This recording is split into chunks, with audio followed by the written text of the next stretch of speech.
The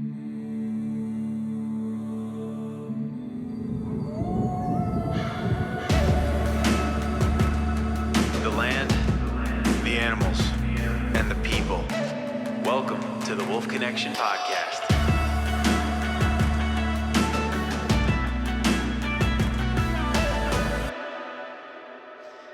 We've been discussing a lot of policy and a lot of environmental ecology and broader subjects lately on the podcast. We discussed the ESA ruling about gray wolves with Lizzie Pennock, talking about conservation without conflict with Leo Miranda, and who better really to discuss some of the regulatory pitfalls that we might be seeing across state and federal management. He's a distinguished professor of Michigan Technological University for over 7 years. He is Professor John Vucetich. John, it's great to see you. It's been a few years. How you doing, my friend? Yeah, doing very good. It's so good to be back on the show. Glad that you're having me back, and things are going pretty good here. Yeah, absolutely. I wanted to congratulate you first and foremost. I saw you got the Michigan Tech Research Award.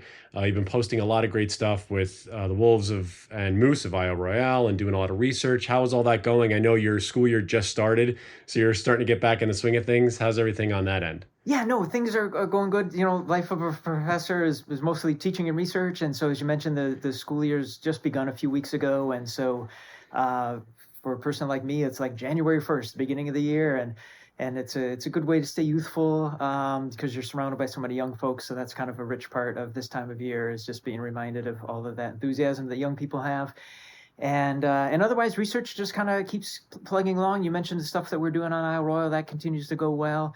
Also, I've been working with a group of colleagues that are interested to understand the prospects for bringing mountain lions back to the northeast part of the United States.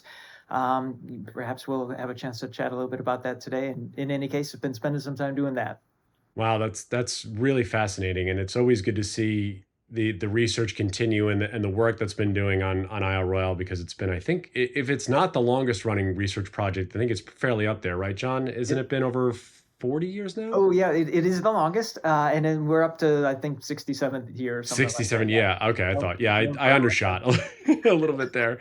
But yeah, so the reason that I connected with you, obviously, and I was scouring, across, some of these papers and things, and really the one that yourself and a couple of colleagues co-authored, and this is where we can really dive into a lot of different things. And we'll have this paper in the description for those of you that are listening and wanting to look at this. It's a short authored paper, but still, I think, really paramount to what's happening now. It's called, or titled, Government Agencies Obstructing Native Species Restoration and Creating Regulatory Pits for Wildlife.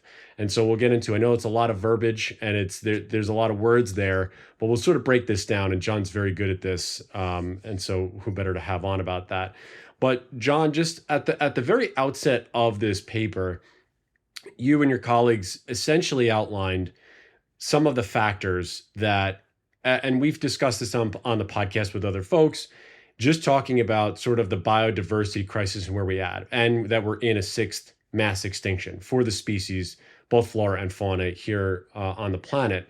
So in a nutshell, if you can, what are some of those factors that have sort of driven biodiversity loss and degraded these ecosystems over time? Because we know this isn't something that's happened in the last 50 years, the last 100 years. This has started to happen over the course, more so, I think, of human history, as opposed to necessarily maybe natural history. And correct me if I'm wrong on that statement at any point. Yeah, no, all perfect. There's a variety of causes of the biodiversity crisis. Probably two of the most important ones, if we look worldwide, are things that will be familiar to many of our audiences, or very intuitive when I say so, which is just the loss of habitat and over exploitation or over hunting or over harvesting of animal populations.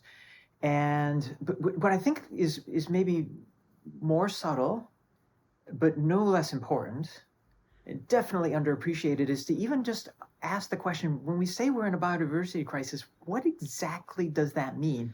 There's a common understanding, I'll say that in just a moment, but then there's this other understanding that's also important and deserves quite a bit more attention. So first, the common understanding of the biodiversity crisis. It's just the idea that too many species are at risk of going extinct globally, completely gone from the planet. The rate of extinction is something like 3 orders of magnitude higher than it is in long long historic terms, like going back into the fossil record, and that 3 orders of magnitude greater extinction risk, that's because of humans. Another statistic that kind of gets at this idea is that of the 40,000 species of vertebrates that are known, vertebrates are the mammals and fish, things that have a vertebrae. Of the 40,000 species that are understood well, something like 20% of them are at risk of extinction. Again, from the whole planet. Once they're gone, you can't ever get them back. And so those are awful statistics. They describe an important aspect of the biodiversity crisis, but that's not the whole story. The other story has to do with species that may not be at risk of global extinction, but they're still doing very poorly, in particular with respect to the geographic range that they occupy. So take a species that I think is familiar to many of your listeners, and certainly familiar to me because of the research I do. In the lower 48 United States, wolves used to occupy most of that area. Most of the lower 48 had wolves in it. And today, wolves occupy only about 15% of that former range. So on the one hand, if you ask, are wolves at risk of going extinct in the lower 48? I'd say no, because there's quite a lot of wolves, 7,000 wolves or something like that. They're not going to go extinct, not anytime fast. But if we say that there's a problem with how we're treating them, the first thing I would point to is to say they used to live a lot of places. Now they live in only 15% of the places that they used to live in. And here's the thing, wolves are not alone that way. The typical species of those that are studied well enough to know, the typical species has lost about 2/3 of its geographic range. And so if you imagine in your mind a map that shows where a species is now and where it used to be, and then put another layer on that map of another species of where it is now and where it used to be, and another layer, and you make all these layers of maps, and then you kind of look through all of them to kind of figure out, well, where have species been lost? Where have the most species been lost? And where have the fewest species been lost? You learn things like that throughout the eastern United States, like half the mammal species that used to be there are gone. And you mentioned that this process unfolds slowly, and that's true. And that's part of what makes it deceptive, because like we're used to the place not having nearly as many species as it used to. We kind of think it's normal because it's all we've ever known, but it's not normal, and it's getting worse. And so this is this second facet of the biodiversity crisis. Again, the two facets are, on the one hand, some species are going extinct globally. And the other facet is some common species have been lost from so much of their range that it's problematic.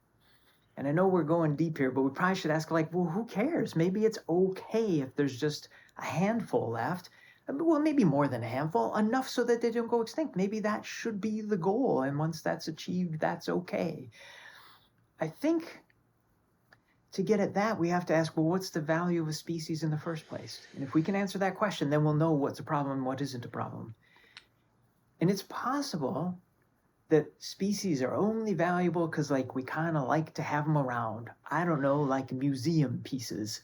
In which case, I suppose it's all right that they live in just a few places. They're there and we can appreciate them whenever we want. But it's also likely the case that species have ecological value. They're important to be in the native ecosystems to which they belong. And a species can only manifest its ecological value if it's present in the place that it used to be. And so as long as that's true, and most ecologists do think that's true, then when species is lost from its historic range, that's a bit of a problem. And that's I think, the key thing about the biodiversity crisis that's important. Absolutely. And you mentioned a couple of things, because I just finished reading for the first time, and I'm going to go back and probably read again, the Sand County Almanac by Aldo Leopold. And he said a lot of the things that you just mentioned is, and the one that really sticks out to me is, what is the intrinsic value of the things that we look at and see as either pretty or fantastic looking or whatever it be. And this doesn't just apply to the fauna, it also applies to the flora and to the ecosystems as a whole, and to see how all these intrinsic parts work.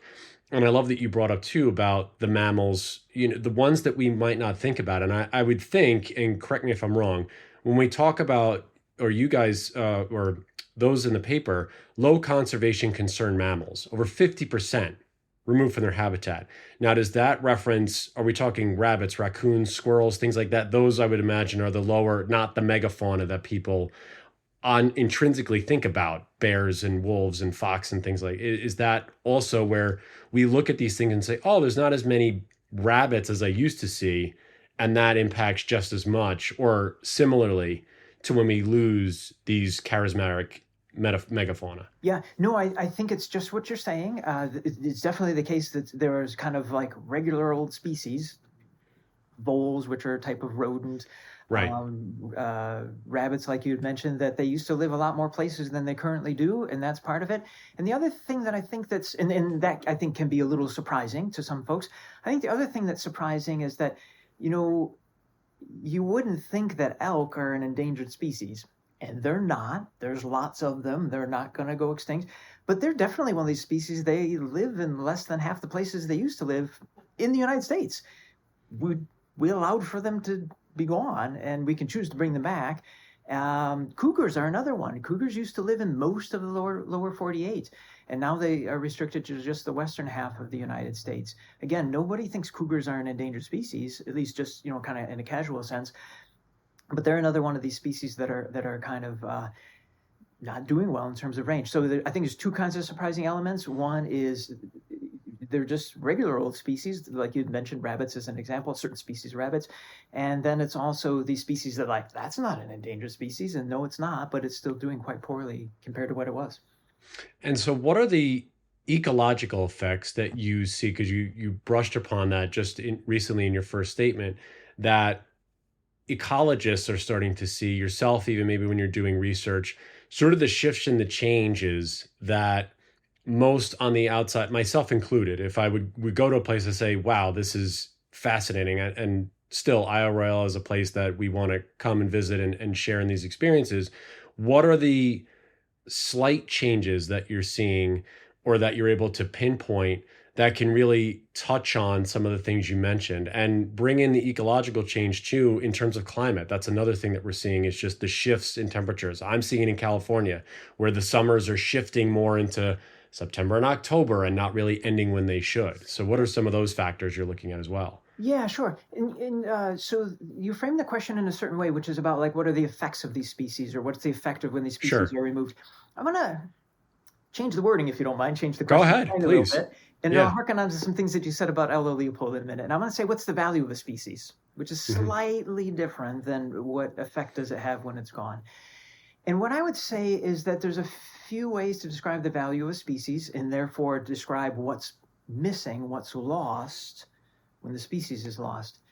In some cases, species will have kind of a concrete, measurable ecological consequence that is relatively easy for science to figure out.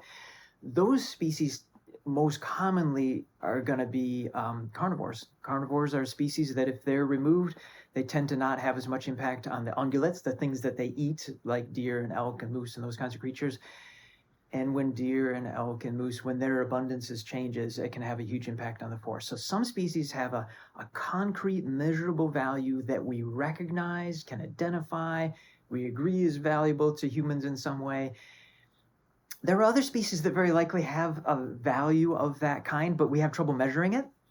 And there was a scientist whose name is Paul Ehrlich. He's been around for quite a long time.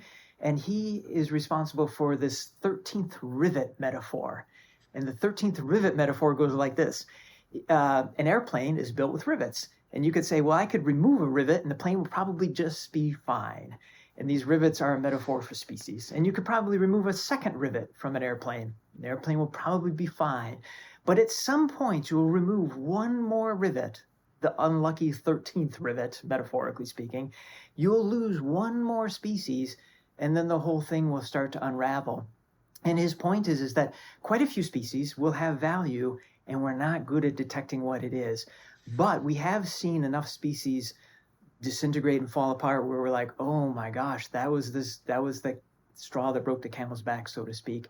The one species that when it moved, everything kind of fell to pieces. And so some of this is having good reason to believe that species have ecological value that's of importance to humans, but we're not good at measuring it. talking about value. Then there's a third kind of, or another kind of value, and you mentioned it a bit ago about Aldo Leopold and intrinsic value. And when I refer to the ecological value of a species in its ecosystem, part of it is really being a little synonymous with intrinsic value, which is to say, hey, this species has value for its own sake. This species deserves to be treated with respect. And if we were to disrespect it by, for example, preventing it to live in the place that it's supposed to live, we probably should do something to mitigate that, to bring it back where feasible.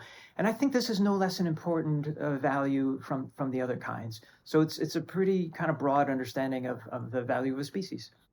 Yeah, absolutely. And with this, I would imagine ties into societal change, societal evolution, and sort of the perception that we have as we go across our human history, right? When we expand westward and we talk about the extirpation, which has been well documented, about not just carnivore species, but ungulate species as well. Bison as a big example, elk as an example as well. So where does that sort of fit into this picture, this overall picture of degrading ecosystems? I mean, I was reading a couple of passages in a few books that the Great Plains were not Great Plains. They actually had incredible waterways, and it was a totally different, almost ecological system than it is today, where it's a dry desert. So how can we tie those things in as well to really formulate this full picture of what we're looking at? Right. So I think one of the things to appreciate is that the values of a society, the things that they think are important and are not, I mean, they change over time. Of course. And it's been pretty well documented that in Western cultures, Europe and the United States in particular, Canada as well, that in, I don't know, the last 50 years or so, people have become to value wildlife in a way that they didn't used to value wildlife for its own sake, to value wildlife even if it doesn't do something good for them in particular. And that's like a real change. Social scientists have measured those kinds of values in folks across these countries, and it's changed over time. I think that what's important, though, is that the change is probably not complete. And to say that this change in values is not complete, we're in the middle of the change. I think, I hope it's not wishful thinking, but I think that it'll keep getting better in the future in the following way. And I'll do this by analogy. You know, it wasn't too long ago that arguing to mitigate climate change was kind of like only a few people argued that, like in political arenas. And then as time went on, it became more mainstream, at least among Democrats. And now where we're at now in 2025, you know, quite a few Republicans are like, yeah, this is a bit of a problem. We need to kind of do something about it. And so as a result, climate, and I don't think we're all done on getting behind the need to mitigate climate change, but it's really a different world now than it was a long time ago.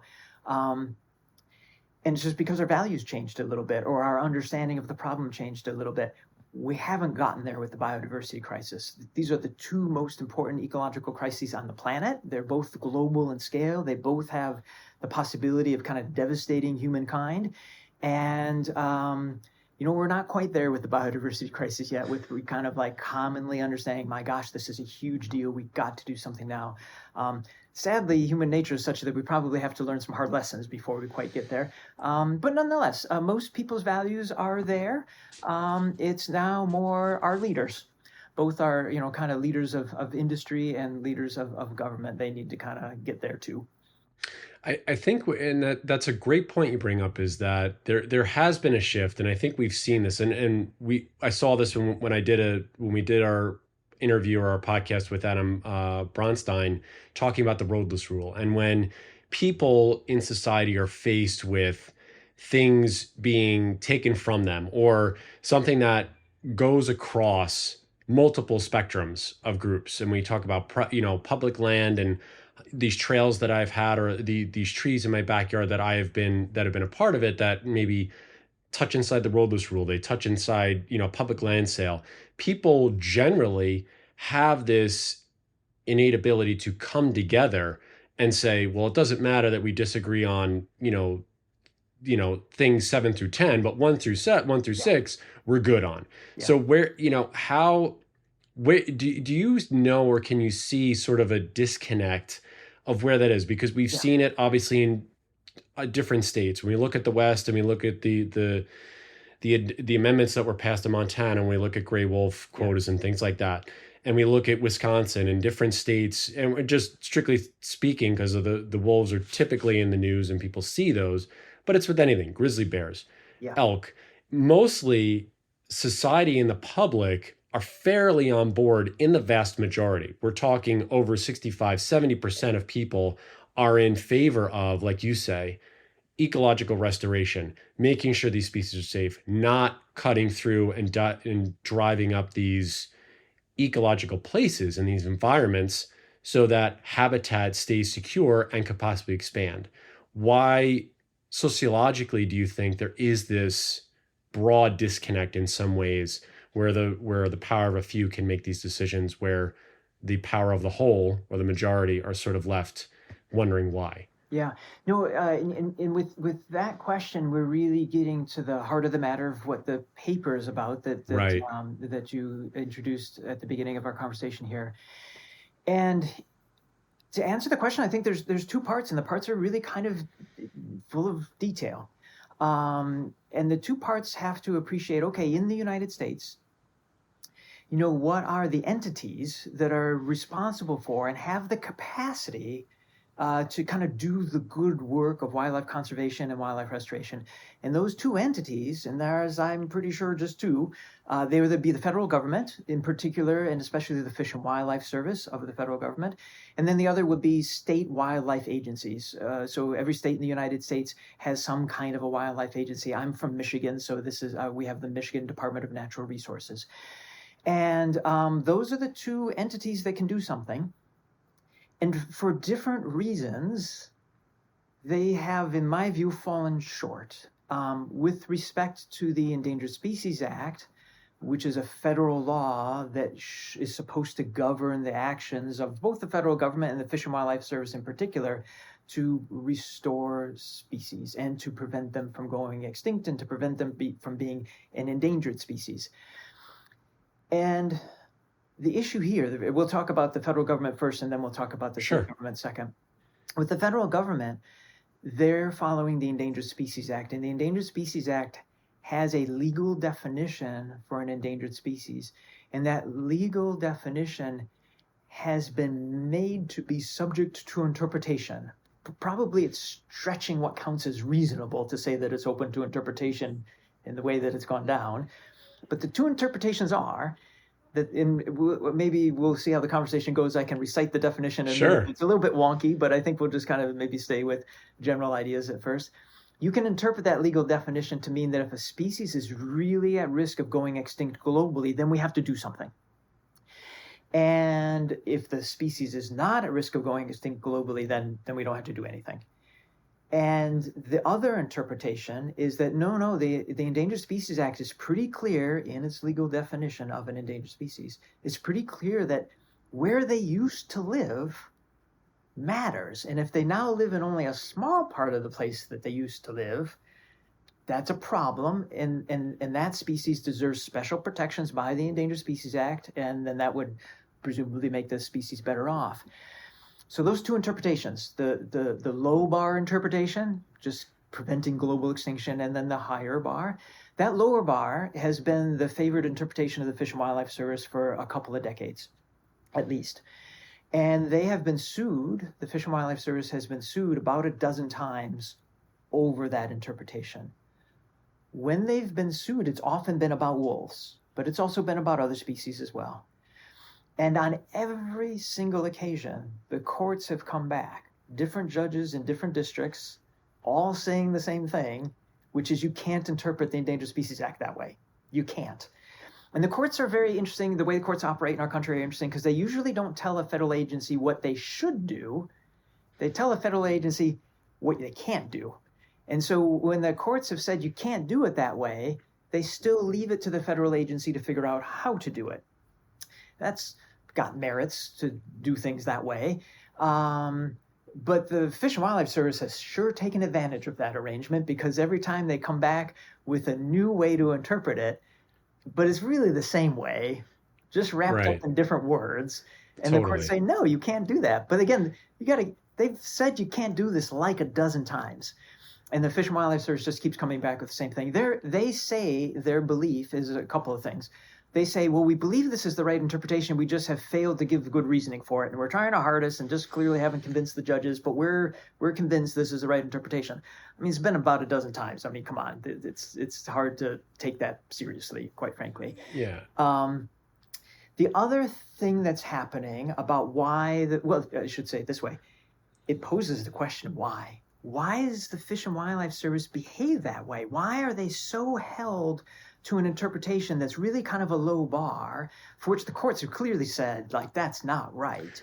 What is the motivation for that? Right. Yeah, that was going to be, and you're going to go into that point, but I want to interject, because this is this speaks to what we detailed really soup to nuts with Lizzie Pennock about that ruling from Judge Malloy, is looking at this interpretation, and it feels like the ESA has sort of been in the crosshairs, or not even in the crosshairs, but it's really been debated heavily, as you mentioned, at minimum over the last decade, probably the last few decades, about that interpretation of language and what this really means, and different folks stating the ESA can't be the crutch for all of these species. And to some degree, in looking at it, when you say it, you're like, okay, it does in certain ways make sense. You don't want a species to live on this list for the entirety of their existence, because then we as both a public and as a government are not doing our due diligence to make sure that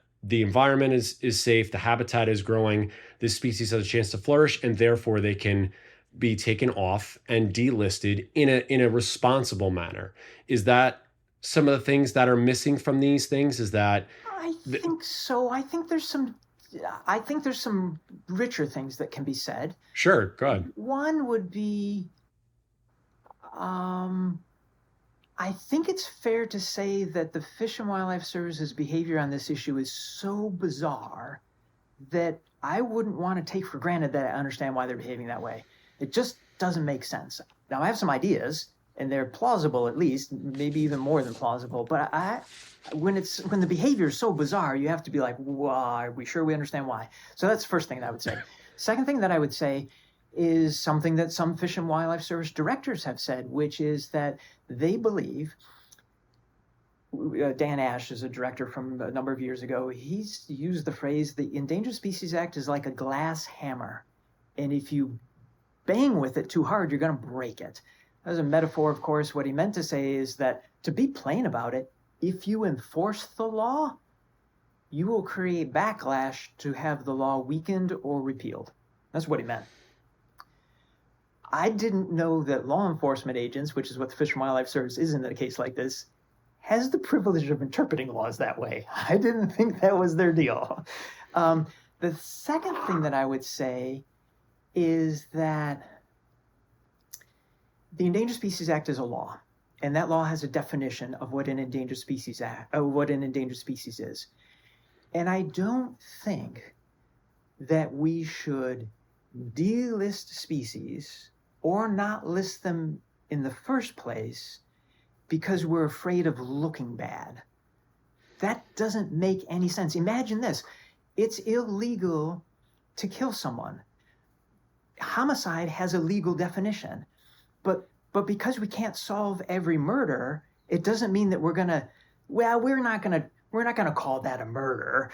We're gonna say this one was okay. No, murder is still murder, even if it's unsolved, even if you can't fix the problem that occurred. There's a definition for murder. It's in the laws, and it is what it is. And there's something the same about an Endangered Species Act. We shouldn't apply the act in a way that makes us feel good about ourselves. Either the biodiversity crisis is a huge problem, in which case that would be reflected in the Endangered Species Act, the large number of species that would be there, and for how long they're going to be on there. Or it's not a problem, in which case we wouldn't see so many species on the list. But again, the whole point is there's a law, we should be following it, and we should expect that it looks bad because the biodiversity crisis is so bad. So, Right. anyways, No, and this is good. I like getting into the teeth of a lot of these things because there is so much I think that's lost in language and lost in sort of the way it's structured, the way anything is structured in that way. I wanted to, and I might be going backwards here for just a minute, but you all used an interesting term that I want to get a definition on, and it's called a predator pit. And like I said, might be going backwards just no, slightly that's okay. when we talk about sort of these ecological systems and this biodiversity crisis that we're sort of in the middle of. Describe to everyone out there what a predator pit is Sure. and its overall impact that's seen on an ecological system when something like this occurs, and how does it get to that point? Because I think this also ties into a lot of what you're talking about with native species restoration and such. Yeah. So there's two ideas. There's predator pit, and then there's regulatory pit, which Regulatory is pit, the yes. phrase that we coined in the paper. And Sure. when we coined that phrase, we thought it might hit home with the primary audience of the paper, which is it's a technical paper, so the primary audience are other scientists, other scholars, and managers and stuff like that. So we'll find out here and now if this metaphor lands well with a broader audience. Sure, absolutely. Let's do it. So first of all, predator pit. A predator pit is an ecological idea. It's been around for a long time, and it just acknowledges the fact that sometimes a predator may or may not cause a prey population to decline in abundance. But once the prey population is low, however it got low, the predator is going to keep it there. And to give an example of that in real life, something like this probably is happening with Yellowstone wolves and elk. Wolves were brought back to Yellowstone in the mid-90s at a time when elk were very high. And then the elk declined a great deal. Many people thought, oh, wolves did that. There's just no way wolves caused elk to decline in those first few years. There were just never enough wolves for that to even possibly be true. We're talking like the first 10 years post-reintroduction. But the elk declined, and almost certainly they declined for two reasons. One is drought, which impacts the availability of forage, especially in the wintertime for elk. And then, and the other is human harvest. Humans were harvesting elk in a way that was designed to reduce their abundance, so they came down. But then after about 10 years of wolves being on the landscape and humans harvesting elk very high and the multi-year drought going on, then the elk got low, and they have since that time, like the last 10 years, have stayed low. Predators are very likely causing that. So predators didn't cause the population to go down, but they were certainly causing it to stay down. And it's just, speaking a little bit in metaphors, it's kind of like when you're down, it's easy to keep you down, which is different than like bringing you down. That's what a predator pit is. It's well understood. When we were writing the paper, we knew that would be well understood to our audience. And so we just made an analogy and referred to a regulatory pit, which is just that species can be kept low by regulations. And we've been speaking for a few moments about an important law about the Endangered Species Act at the federal level that is certainly contributing to this for sure. Is there anything else federally that you can touch on? Because I know we want to get to state as well, because they very much go hand in hand. What are some other things federally that you see that can cause these regulatory pits that, or that you all have sort of noted in the paper that can, could you give a few examples of, if you want to give an example about that not just, sort of the way the ESA is sort of interpreted, run, divvied out across, what is another example or another way that sort of federally we seem to see this shift towards this regulatory pit, if that exists? Right, yeah. So the first ways we've been talking about is the Fish and Wildlife Service's interpretation and application of the law. The second most important thing would have to do with what Congress does. Congress does two things. One is Congress pretty routinely, particularly Republicans in Congress, have a tendency to look for ways to weaken the Endangered Species Act. They haven't really been too successful that way. Basically, there just aren't, while there are folks who are opposed to the Endangered Species Act in Congress, there aren't enough people that are that interested in tearing down the Endangered Species Act for it to actually get to the floor of the House for open debate and stuff like that. So that's like a simmering threat that hasn't really led to anything tangible so far, and is kind of ever present. The other thing's important is just, Congress gets to decide how much money the Fish and Wildlife Service gets to fund the Endangered Species Act, and the Endangered Species Act is wildly underfunded, and to fund it adequately is well within the reach of Americans. We are a plenty wealthy enough country to be able to do much better on the Endangered Species Act financially. What are some of the ways too, and then we'll definitely switch to the state part of this. When you look federally, what are some of the roadblocks, I guess, or the red tape, something that is, because again, it seems as though public sentiment, this is what we kind of discussed a little earlier, public sentiment really is about keeping these wild spaces wild, encouraging research, realizing the way that some of these habitats are being checkerboarded, whether it be by privatization or trying to take away or stripping public lands and selling off to the highest bidder. Where is that sort of sit in this conversation federally with those that look, or at least that you guys can see? If not, it's no big deal. But it just seems like there always seems to have this issue of, there's a lot of people that recreate, there's a lot of people that hunt and angle and do all this stuff, and public land is a massive thread for folks to be like, no, this needs to be protected. We need to save these species and understand the importance of these species and what they do throughout the landscape. Yeah, I think I only have like kind of a general answer rather than a specific Sure. one. Sure, a specific answer exists, but I'm probably not the best person to speak on it.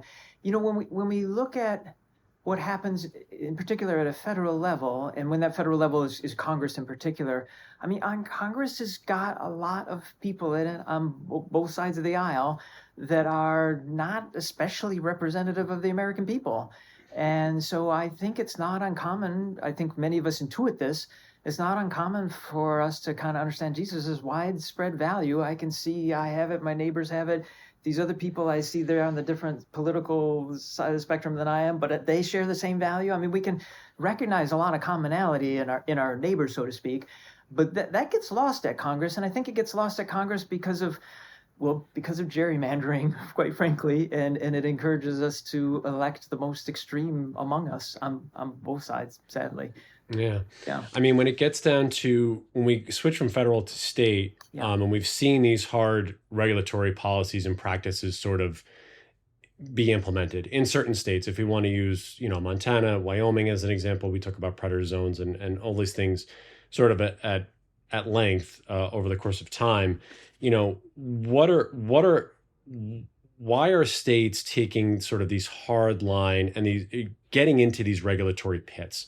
Yeah. Because if we see, again, these species sort of having a hard time, as you mentioned, sort of these predator pits, we see these species being kept at a low level for the reasons that we're seeing. And then in contrast, when we look at predators being kept low at a level that is sort of sustainable in many states' eyes, when we look at sort of the prey species and the prey abundance, it has this reverse effect where we look at, typically in ungulates, we have, chronic wasting disease. We talk about, elk feeding off of, farmers' hay and alfalfa and certain things. So why so much on the state side, this hard regulatory issue of keeping predators low as opposed to using them in conjunction with, hunting and angling and keeping sort of this balance that we might have lost over time? Yeah. No, at the state level, these things that we're calling regulatory pits, they certainly apply to carnivores. They apply to quite a few other species as well. We'll see how in just a moment. And in one word, it comes down to hunting. And I want to be real cautious here, just to be honest and accurate about my views. Hunting is a remarkable American heritage. It's fine in many ways. But most state agencies pay way too much attention to it. And there's at least two like institutional reasons for why this is the case. The first institutional reason why this is the case is that when most states were formed, as our United States grew throughout the history of our country, and when those states decided that they would have an agency that could do something like wildlife management, now we're talking especially like end of the 19th century, early part of the 21st century, a lot of these agencies, their explicit mission was to promote hunting. And in 1870, that was probably fine, but we don't live in 1870 anymore. And today, hunting can still be honored and important, but holy smokes, a state wildlife agency has a lot more to do, should have a lot more to do than just attending the interests of hunting. So there's this historical reason why it's in the mission statements of many agencies. And if it's not explicitly in the mission statements, it's in the DNA of these agencies because it just always has been since they were born, and institutions change slow. The second institutional reason why hunting gets so much attention has to do with how many state agencies are importantly funded. And they are funded essentially through hunting activities, either taxes on firearms or through revenue that is raised through hunting licenses. And probably the most important way to fix that would be to diversify how it is that state wildlife agencies are funded. And there have been people who are interested to find ways to diversify funding for state agencies, but they're met with resistance because those who are interested in hunting being the central focus, not just the central focus, but like almost all of the focus of a wildlife agency, they like that influence, they like that control, and they have it as long as they're controlling the money and the purse strings, and so they're happy to keep it. And so anyway, so those are a couple of things. Yeah. So what are the ways then that people, when you look at folks, because I think there can be, and there is in certain places, a balance between sort of this, the hunting culture and obviously the non-consumptive culture in terms of those that, we talk about ecotourism and things like that. So there is a balance that can be struck. Why are these agencies, when they talk about, are there any other actions that they take to sort of promote, these regulatory pitfalls, not just on the hunting side, when we talk about maintaining socially acceptable populations? And I looked at this throughout the paper when, Wyoming's a good example, especially with gray wolves, right? We're talking about, we're keeping them at 120 or 150, whatever that level is. And that's kind of where we're staying. Minimizing conflict with humans, part of what you were talking about. Where are they and why aren't they being mandated to restore species, promote habitat growth? Where are these things sort of being lost in the pitfall of these regulations that they're not being held accountable for those things and sort of, not listening to the overall picture or seeing the overall picture of these ecosystems? Yeah. I think one of the most important things, and one is just to kind of substantiate one of the things I said. So one thing I said was to kind of emphasize this like undue attention on hunting, and to just put some numbers on that. The typical state agency spends about 10% of its budget on non-game species. So for species that aren't hunted, only about 10% of the budget goes in that direction. The other 90% are things that we can hunt. And that probably is a wild mismatch. And so where does that mandate come from? It doesn't come from anywhere. State agencies don't have a mandate for that. They have a culture for it. There aren't laws that prevent them from doing it that way, spending that much time and effort and resources on it. And then the next thing that I would say is, what I'm going to say next is changing. It's not the same now as it was 10 years ago, and 10 years from now it'll be a little different, is that most Americans don't really know how wildlife management and wildlife conservation takes place. They don't understand which parts are at the federal level, which parts are at the state level. They just don't have that kind of nuts and bolts understanding of how the governance works. Some people have for a long time, obviously known, and those people have been, expressing their concern for a long time. But it seems to me, this feels a little obvious, it's just going to take a lot more people to understand what's going on here before there's enough social pressure placed on state agencies to kind of do better. And again, that's, Yeah, without giving a pass to state agencies, they're large institutions, and large institutions change slow, and it takes a big push to change them. And so that push has come from regular folks ultimately.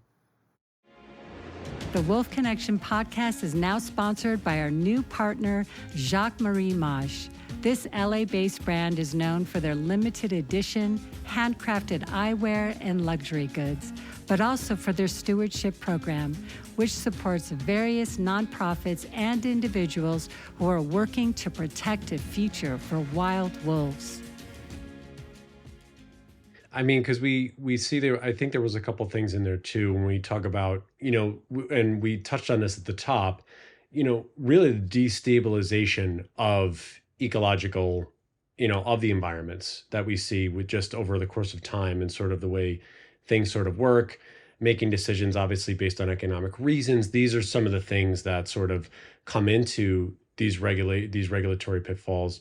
What are some other things that you want to touch on in the paper that maybe we didn't go over in strict detail that, at the state level even, that are vitally important for those that are listening to understand sort of the conundrum that's happening right now as it leans into the biodiversity crisis and sort of trying to help restore these ecological places. Sure. So we mentioned how the money is allocated, and now Right. probably what you're speaking about, I think, is to kind of point out, okay, well, when the money is spent that way, what happens? Like on the ground, how does it actually look? And a couple of examples. Just recently, wolves were reintroduced into the state of Colorado, but citizens had expressed a pretty concerted interest for about 25 years that it would be a good idea to bring wolves back to the state of Colorado. And the state agency, Colorado Fish and Game, they just dragged their feet for 20 years. They said, "Oh, we'll look at it. We'll study it. Yeah, it might be a good idea." And we're like, folks are like, "No, this is serious. This is a good idea, and you should do it." And after 20, 25 years, it eventually took a referendum in the state. So citizens had to just make their voice heard in that fairly, for lack of a better word, aggressive sort of way, so to compel the government to do what was in the people's interest. Another example is the state of Pennsylvania, kind of a pair of actions here. There was a great interest to reintroduce pine martens. They're a member of the weasel family. Imagine like a giant weasel. There was a great deal of support for it amongst most citizens. It was a terribly feasible thing to do. It wasn't hard at all. And it was getting quite close to like, oh, this might happen. And then a couple of influential people within the state said, no, it's a bad idea because hunters won't like it. Well, it wasn't even the case that most hunters didn't like it. And most hunters were about as appreciative of it as they weren't appreciative of it. And in any case, hunters are only about 5% of the people that live in Pennsylvania, so they should have a voice, but not an outsized voice. And so martens were never reintroduced into Pennsylvania. In the very same state, they spent $4 million bringing pheasant into the state. Pheasant don't belong in Pennsylvania. They're not native there, but they're fun to hunt. And so an enormous amount of money was spent bringing pheasants there. And again, so those are like the kinds of weird things that can happen, the kinds of things that are contrary to mitigating the biodiversity crisis. And again, they're representative of this general phenomena, which is just being absolutely smitten with hunting in the most extreme way, and hardly concerned at all about non-game species. And again, many wildlife agency employees were like, "We care greatly about non-game species. We do this, that, and the other thing." I'm like, "Yeah, show me your budget, and we'll see how much you care about it." And I mean, it ain't gonna look good then. It's truly about following the money there, and I know we know of and I think too. I think what happens too in a lot of these conversations and a lot of these issues is that it's not all it's never all of one thing, right? It's never all like every hunter feels this way. Not every conservationist feels a certain way. So it almost seems as though it's certain people are being sort of caught in the crosshairs when we look at these things and how the money is spent and bringing in invasive species or non-native. I wouldn't say invasive, but non-native, right? If we look at this, it's we're doing it to ourselves in a way that is appeasing maybe a couple of voices on one side or the other and not looking at the overall picture and the overall scope, which I think is what yourself and your colleagues look at too, is we're not really taking a step back and looking at the macro view. We're so microly focused on the thing that will either, whether it be win an election, I don't like to get political on here, but it's like win an election or make this mandate pass or have this amendment go forward to have the voice of a few heard. And so what will it take in your eyes, as you've written the paper with your colleagues and looking at these things to sort of get us to that macro view? What are maybe one or two things that aren't being sort of looked at closely enough to be able to understand where we actually sit? And I know biodiversity crisis is such a big word and climate change and everything else, but what are one or two things that if somebody reads this paper, they can pluck out and say, oh, I see this and can understand why this is such an analogy between a predator pitfall and a regulatory pitfall? You know, if I had a good answer that was reliable, I'd be acting on it. Yeah. But that being said, you know, a couple of things come to mind. They're not all super rosy, but they're meaningful, I think. One is just to acknowledge, again, I don't want to give too much of a free pass here, but state agencies were created to promote hunting long time ago. And so now what I'm asking, and many others are asking, is for them to do something that they hadn't historically had to even think about, which is to mitigate the biodiversity crisis. That's a huge change. So what is required? Cultural change. And one of the ways for cultural change to occur within a state agency is for there to be better representation, to find out different ways for states to hear and listen from a much wider swath of constituencies than they currently do. They won't all be open to that right away, or at least they may say they will be, but they won't be quite serious about it. So that'll have to be just kind of, you know, forceful people with forceful voices will have to kind of speak up. That's one thing.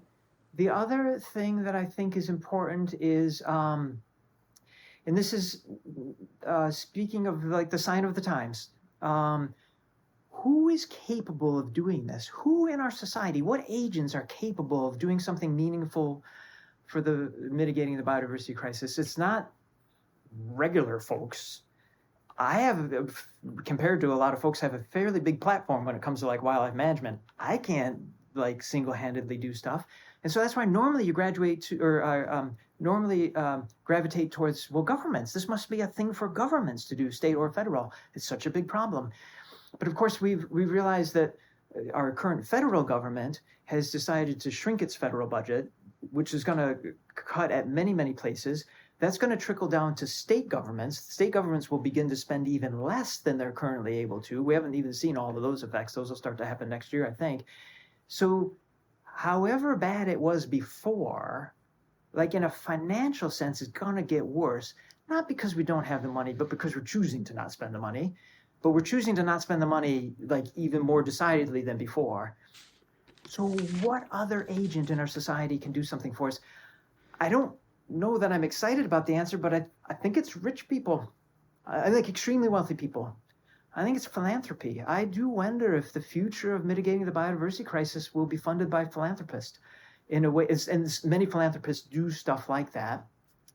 But I wonder if we look at where there's power in the world, rich people are probably more powerful than governments in a lot of ways.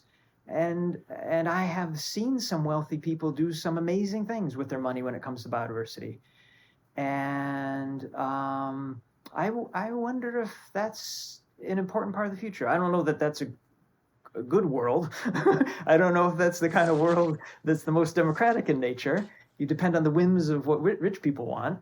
But I do wonder if the future involves quite a bit more philanthropy. Yeah, working with state governments probably, or federal governments. And look, I can see where you're coming from in that angle, and just making sure that the whims of whoever are funding any of these projects or looking at this. I mean, look, we've seen incredible, um, folks do some amazing things with the ocean cleanup and with other ways of getting power, getting natural resources out so that it's not disturbing the habitat and things like that. So there's just a lot of different factors obviously that go into this.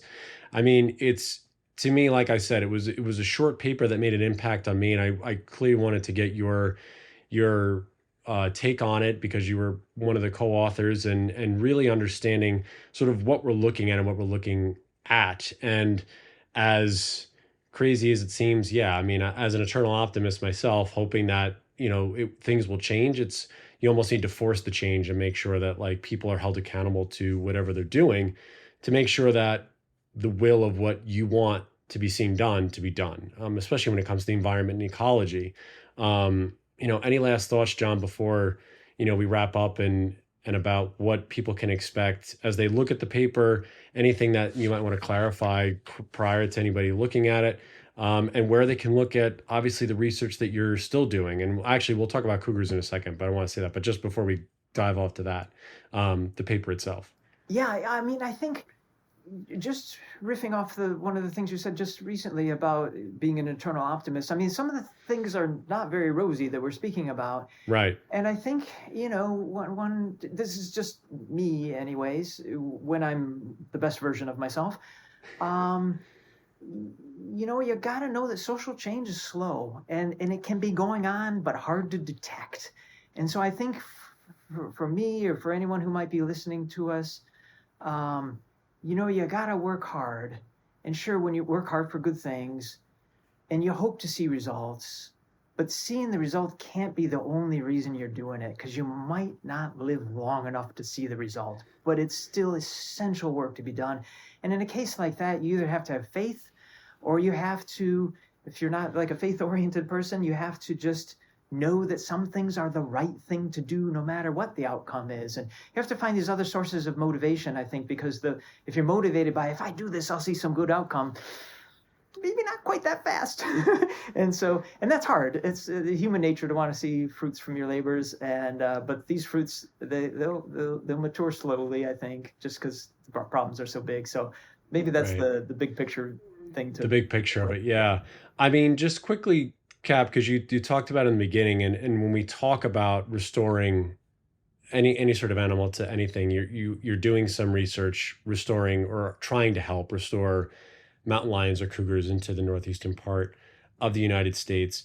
How does that sort of tie in? What are you seeing? How does this sort of tie into our conversation a little bit in looking at where maybe they used to roam and why this is maybe an important research angle for yourself and for the colleagues that are working on this, and just sort of describe what that project is about? Yeah, so the paper that we've been speaking about, the premise may be a little bit unstated, not too hard to figure out, but is that Right. for the biodiversity crisis to do better, we can't just stop the destruction of habitat and stop the loss of species. We actually have to push in the other direction. We have to restore species quite a lot to places they used to be. If we don't do that, we're still really in quite bad shape with the biodiversity crisis.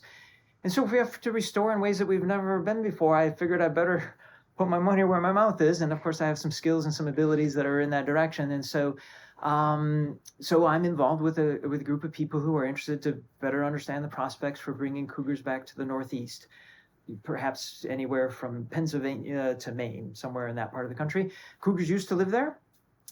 And a person might say, why cougars? Why not some other species? And why the Northeast? Why not somewhere else? Those things were probably just accidental.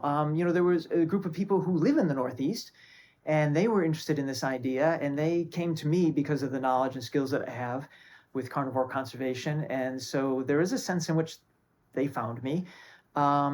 With respect to why cougars and why not some other species, we get asked that question a lot.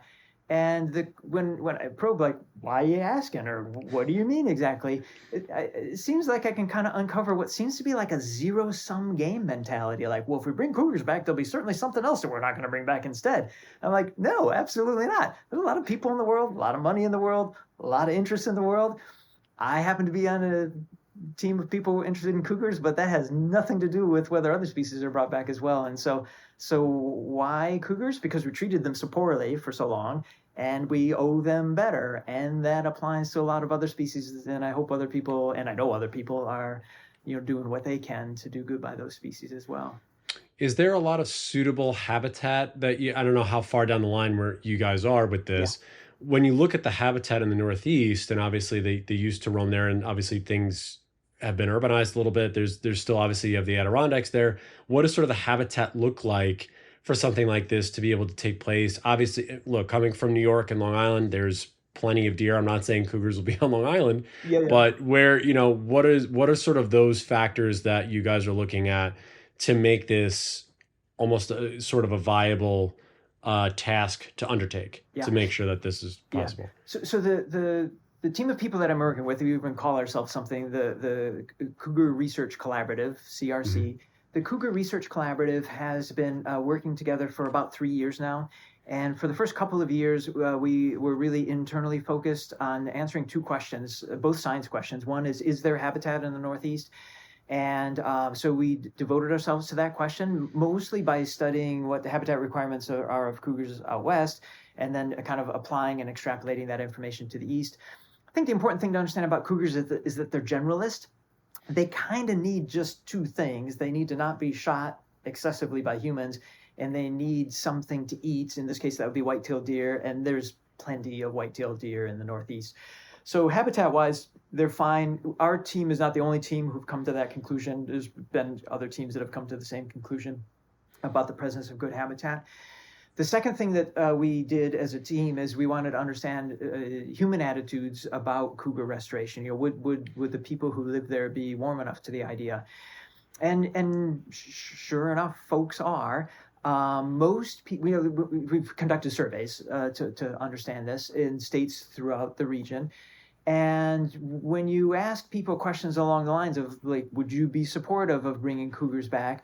Most people are give an answer that is of the ilk of not sure, don't think I know enough. And that's what you would expect, because this is not an issue that's talked about in the Northeast, and people mostly shouldn't have an informed opinion.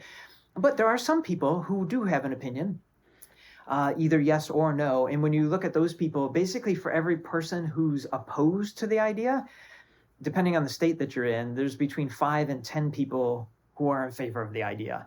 So the support for the idea is way stronger than opposition. And most people are in the middle, not sure or don't have an opinion. And one of the things that's interesting is that in the surveys that we've done, we've asked people, to what degree do you identify as a hunter? And most hunters are fine with it too. Some are not, but most of them are. We asked people what their political orientation is, liberal or conservative. There's a little bit of a tendency for conservatives to be a little less warm to the idea, but when you look at the data, you're not like this is a polarizing issue. It's just, a little bit of variance. Urban and rural people, we sampled people living in different kinds of places, not an important difference there. So it's a pretty kind of broad scale pattern. Most social demographics are mostly don't know or don't have an opinion, which is what you'd expect. And then for everyone who's opposed, there's quite a few in favor of it. So anyways, that's the work we've done up until now. And we're just getting to the stage where we're starting to interact with state wildlife agencies in places like Maine, New Hampshire, Vermont, New York, and to see what they think of the idea. Wow. That would be something else if cougars could go back to a place like that. That would be really, really, I mean, wild, not in a pun sense, but boy, that would be something incredible. We'll have to have you back on when that gets down the road a little bit. We should definitely have you on to talk about that. That'd be fantastic. That'd be great. John Vucetich, thank you so much for diving deep into this, short but important paper that you and your colleagues did. It's really good to sort of get to the nuts and bolts and understand where people, hopefully if they had questions before, they look at the title and they're not sure, hopefully those answers were there, and maybe it'll spark some more conversation. I think that's always the hope, is that we sort of put these things out into the world and that people will want to know more and do more, both either at their state level or the federal level, to make these things happen. So thank you for entertaining me and for those out there with your insight. Really appreciate you. Always a great pleasure to share the time. You're very welcome. Yeah, absolutely. Just hang tight while we sign off real fast. How's to y'all out there? We'll be with you next time. Bye, everybody. Looking for more information about Wolf Connection or the podcast? Visit our website at wolfconnection.org, where you can donate, sponsor a wolf, or become a volunteer. Thank you for listening.